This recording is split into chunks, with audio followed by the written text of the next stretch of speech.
नमस्कार दोस्तों, आप सभी को हमारे यूट्यूब चैनल पे स्वागत है। आज हम इस मूवी के बारे में आपको इन्फॉर्मेशन देने वाले, उसका नाम है दयालु। और ये मूवी आपको किस OTT प्लेटफॉर्म पर, किस टेलीविजन चैनल पर देखने को मिलेगा, उसके बारे में भी एक जानकारी देंगे। तो चलिए शुरू करते हैं। नमन अनुवाद अश 14 की भारतीय तेलुगु भाषा की फंतासी ड्रामा फिल्म है जो विक्रम कुमार द्वारा लिखित और निर्देशित है और अन्नपूर्णा स्टूडियोज बैनर के तहत अक्किनेनी परिवार द्वारा निर्मित है। फिल्म में अक्किनेनी, नागेश्वर राव, नागार्जुन, नागा चैतन्य, श्रेया शरण का सामंत प्रभु है।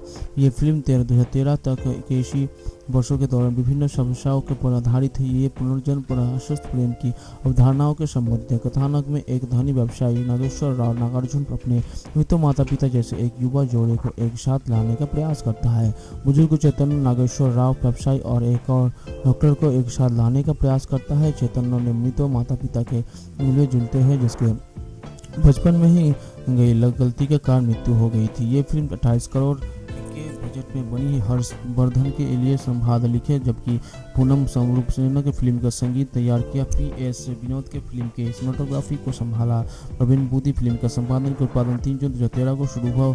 मुख्य फोटोग्राफ 7 जून 2013 को शुरू हुई। अप्रैल 2014 में मध्य तक हैदराबाद, पुरकुर्ज और मयूर में आसपास शूट की गई।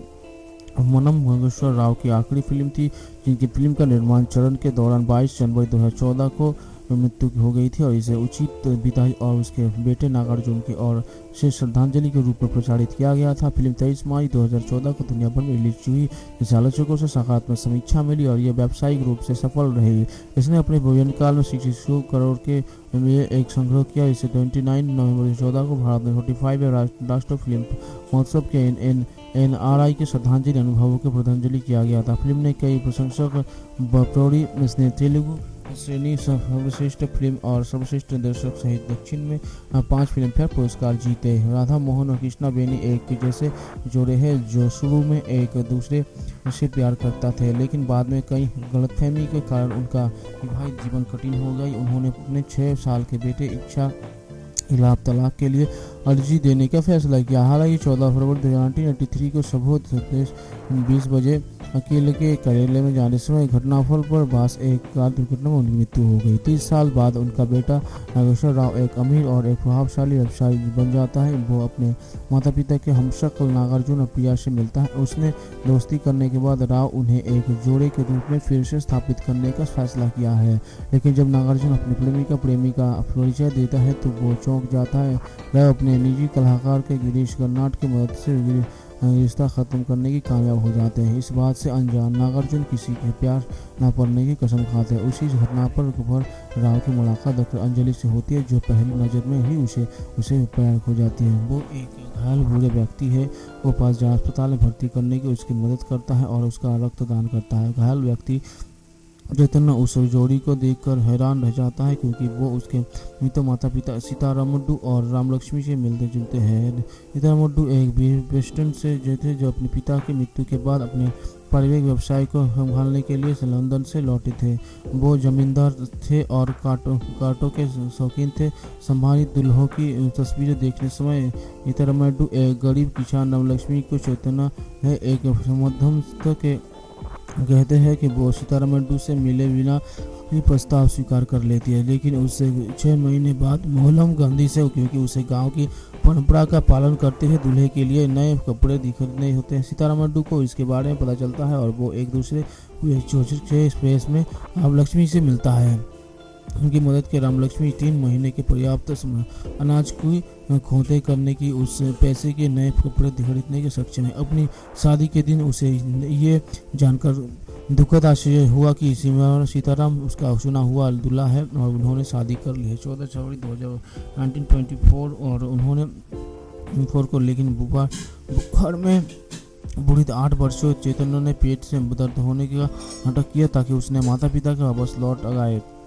योजना काम करती है और संपत्ति तेज गति से घर भागने की, लेकिन सुबह 10:20 के घटना पर बास घटना में मर जाते, जहां राधा मोहन और कृष्णा बेनी के लगभग 60 साल की मृत्यु हो गई। अब चैतन्य का उन लक्ष्यों और उनके गतित का याद के बिना उसे एकजुट करना है क्योंकि वो उसे खोने का दर्द सहन नहीं कर सकते हैं। चैतन्य आगे की इलाज के लिए राव के घर में रहता है जबकि नागार्जुन उनके साथ शामिल हो जाता है क्योंकि उनके शांति के कारण हॉस्टल में निकाल दिया जाता था। नागार्जुन दूर पे पूरे दिन हॉस्टल में सड़न दिया था और टूटे हुए प्यार के बारे में बात करता है। जब प्रिंसिपल उसके स्वास्थ्य के बारे में पूछता है तो वो उसके बहस करता है और इस बीच में उन्हें मतली का अनुभव होता है। लगता है जैसे जैसे बहस आगे बढ़ती है नागार्जुन प्रिंसिपल पर उल्टी करने लगते हैं और गुस्से में आकर प्रिंसिपल उन्हें हॉस्टल में बाहर निकाल देते हैं। एक रात प्रिंसी अपने प्रेम का याद करते हुए राव के घर जाती है और नागार्जुन को उसके बगल में सोते हुए देखते हैं। वो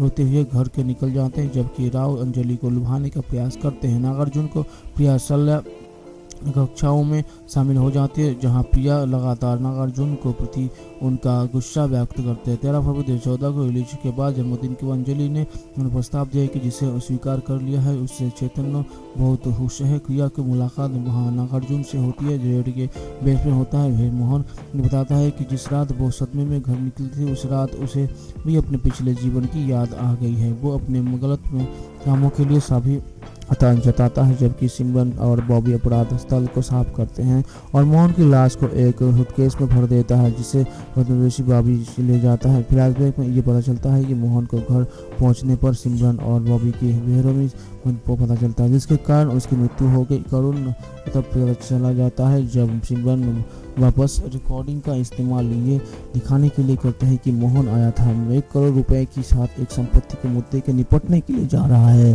कुछ ही समय बाद अरुण और पुलिस की हत्या की रिपोर्ट करने का प्रयास होता है लेकिन उसे पता चलता है कि बॉबी स्टेशन पर सीआई है। सोफी एक समझ में एक इस बात को लेकर असमंजस पर जाता है क्या किया जाए। मोहन को एक कार में गया था पैसा पीड़ित होता है कि ऐसे लिए उसकी हत्या कर दी गई है। मोहन की घड़ी मिलने के बाद एक व्यक्ति को अपराध के लिए गिरफ्तार किया जाता है। अरुण मोहन के शॉप मुहावरों में खुलता है जहां श्रीमती डिसूजा SIC माइक को बताती है कि उसने मोहन और अरुणा से पहले की किसी बॉबी के सिमरन से मिलने और देखा था। श्रीनिवास द्वारा बॉबी के सूचित करने के बाद उनके सिमरन को सूचना ट्वीट किया जाता है। उसके बाद भी श्रीमती डिसूजा को बालकनी के धोखा दे दिया। अरुण उसे देखता है क्योंकि वो सावित्री को बयान दिखा देता है और उसे बंधा हुआ रखता है। पुलिस का निष्कर्ष के फरसा हिलो होने के कारण श्रीमती डिसूजा बालकनी से फिसल जाता है। अरुणा की योजना सोफी को सच्चाई बताते हैं कि उसके बारे में बजाने बिना उसके पड़ोसी के बेटे को अरुण की हत्याकारी को ये साबित करने के लिए फिल्माया जाता है कि वो सिमरन अत्याचारी के रूप में वो उस प्रार्थना का प्रदर्शन के आती है और उसके मोहन के लिए अजीत थी और इसकी स्थिति का वर्णित करते हुए जब एक जानबूझकर जहरीली साफी का एक कप रिक देता है कचरे बहन तो उसे अनुसुआ से तुरंत नफरत हो जाती है। अनुसुआ ने उसके सामने आनंद के साथ घनिष्ठता का व्यवहार करने को उसे अधिक निराशा करने का फैसला किया। क्रोधित नागवाला ने अपने पिता के अनुसुआ के पिता को फोन करवाता है। महालक्ष्मी को सूचित करने की धमकी दी कि अनुसुआ उस समय कलाबोडी में है। इसके पीछे कुछ कहानी है कि महालक्ष्मी को अपने भाई का परिवार क्यों संपन्न नहीं है। इसका खुलासा बाद में हुआ। नाबलिंगम की स्थिति का खुलासा किया लेकिन महालक्ष्मी ने सूचित ने फोन कॉल को सुन लिया और फिर भी उन्हें कॉल करने का फैसला किया। रामलिंगम शांत करने के लिए तुरंत आनंद को फ़ोन करते हैं और उनके महालक्ष्मी के चेन्नई से लौटने से पहले अनुसुआ को शहर वापस आने के लिए कहते हैं। आनंद और नागावल्ली को एक जीप उधार देने के लिए मनाने के कामयाब होता है जिसके लिए वो केवल इसलिए सहमत होते हैं क्योंकि अनुसुआ गाँव छोड़ देते हैं और अपनी माँ के लौटने से पहले उसे घर वापस ले लाते हैं। घर वापस आकर अनुसुआ को अब आनंद के प्रति अपने प्यार का एहसास हुआ। हालांकि महालक्ष्मी ने पहले ही शेखर नाम के एक अमीर लड़की से अपनी शादी तय कर ली थी जिसके अमलिकुन ने अनुसुआ पूछकर अपनी पहचान बताए बिना अनुसुआ के खन में मदद रद्द कर दिया। वो उसे 2 बार मिल डालती है लेकिन अंततः उसे गोल्फ कोर्स में मिलने के लिए मजबूर होना पड़ता है। वहाँ वो गलती से गोंद सीधे उसके फ्यूचर पर मार देती है और कैंडी को घायल कर देती है। जब वो हस्कर को अस्पताल में ले जाती है तो उसकी मुलाकात आनंद भानु से होती है। उन्होंने खुलासा किया कि पल्लव वैष्णवी द्वारा उनके पारिवारिक स्थिति और भानु की शादी की संभावनाओं की कमी के उपहास करने के बाद उनकी मां को अस्पताल में भर्ती करवाया गया था ताकि पैसा व्यतीत हो सके। वो आनंद को अपनी बेटी से शादी करने की अनुमति देकर उन पर एहसास कर सके कि हालांकि अनुसुआ आनंद को भानु को देखकर खुश है लेकिन वो इस खबर से दुखी है। और भी बदतर बनाने के लिए देखती है कि नागपल्ली और उसके पिता की अस्पताल में है। फिर वो आनंद को पूछती है कि क्या भानु उसके परिवार के घर उसके साथ रह सकता है, क्योंकि कालामुंडी के रहने के दौरान वे करीबी दोस्त बन गए थे। आनंद सहमत हो जाता है, लेकिन केवल एक दिन के लिए अनुमति देता है कि सुबह उसे घर जाने के। महालक्ष्मी को बताते हैं कि भानु आनंद की बहन है। महालक्ष्मी शुरू में भानु को आनंद जाने की मना कर देता है, लेकिन बाद में मना के बाद बताती है कि उससे व्यवसाय के लिए आनंद के पिता महालक्ष्मी की भाई कृष्णमूर्ति से ऋण के लिए था, और जब वो पैसे वापस करने आई तो उन्होंने इनकार कर दिया और उसके चेहरे पर दरवाज़ा बंद कर दिया, क्योंकि अंदाज के आनंद के पिता की मृत्यु हो गई है। सोचती है कि घूमती है और अपनी चाची को उसके बचपन के बारे में बात करते हुए सुनती है। 1942 में विजयवाड़ा एक विधवा समुद्र और उनकी बेटी निशान कारा, सावित्री समुद्र की बहन दुर्भागा और उनके पति के केवी अपने साथ लिया।